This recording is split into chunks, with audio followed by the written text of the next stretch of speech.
Começa agora. Diário Econômico PicPay. Uma análise das principais informações que impactam os mercados, A economia global e do Brasil. de segunda a sexta, às 6 da manhã, no Spotify e YouTube. Fala pessoal, bom dia! Meu nome é Igor Cadillac, economista aqui do PicPay, e sejam bem-vindos ao seu Diário Econômico. Hoje é sexta-feira, dia 11 de outubro de 2024. Nos Estados Unidos, o índice de preços ao consumidor veio um pouco acima do esperado em setembro. O geral subiu 0,2% e o núcleo 0,3%. Com isso, a base anual também veio mais pressionada, com resultados mistos. O headline caiu para 2,4%, mas o núcleo subiu para 3,3%.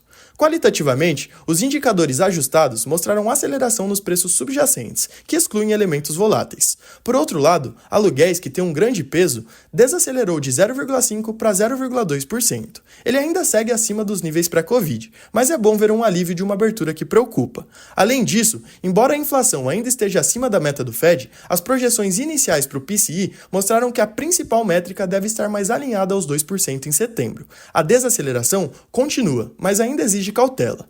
Falando em Fed, vários dirigentes estão falando por lá, cada um com sua opinião particular, mas no geral a interpretação tem sido bem parecida. A inflação caminha na direção correta e o mercado de trabalho esfriou, mas continua sólido. Ou seja, os riscos estão mais bem balanceados e a economia está voltando a ter um maior equilíbrio.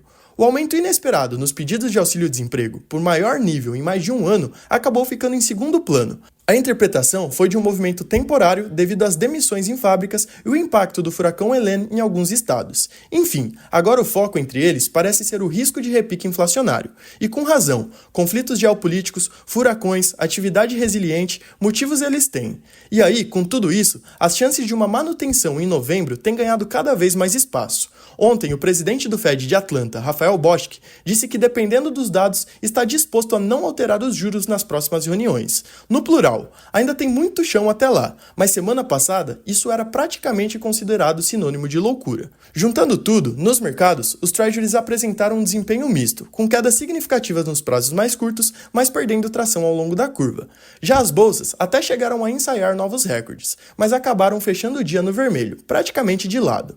No Brasil, em dia de agenda modesta, a única atualização foi o comércio de agosto. O varejo mostrou queda tanto no conceito restrito quanto no ampliado. Apesar de estar perdendo fôlego do primeiro trimestre, esses números mostraram uma desaceleração pontual. O desempenho permanece bem positivo na comparação anual e o setor segue próximo de seus níveis recordes. As atenções seguem voltadas para o fiscal. O ministro da Fazenda, Fernando Haddad, afirmou que não tem pressa em mandar a reforma do imposto de renda ao Congresso e que Lula tem exigências sobre esse assunto. Ao que tudo indica, a tributação de milionários é uma das opções para isenção, e o governo disse que eles não podem se preocupar com reação momentânea do mercado. As taxas dos DIs curtos e médios fecharam em alta e os longos ficaram estáveis. A curva passou a embutir uma Selic terminal acima de 13,25%. Na moeda, o real fechou estável nos quase 5,59 contra o dólar. E na bolsa, o Ibovespa avançou 0,3%, voltando para os 130 mil pontos. Apoiado pela expectativa de resposta no Oriente Médio, Petrobras puxou o índice, se valorizando com a alta de mais de 3% do petróleo. Para a agenda de hoje, conheceremos os números do setor de serviços de agosto, o de maior peso para a nossa economia.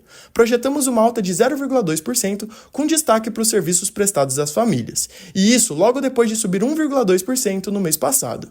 Já nos Estados Unidos, teremos o índice de preços ao produtor de setembro. As expectativas apontam para uma alta de 0,1% no geral e de 0,2% no núcleo. Aqui, a base anual já se mostra bem mais alinhada à meta do Fed. Bom dia, bons negócios e sorte sempre!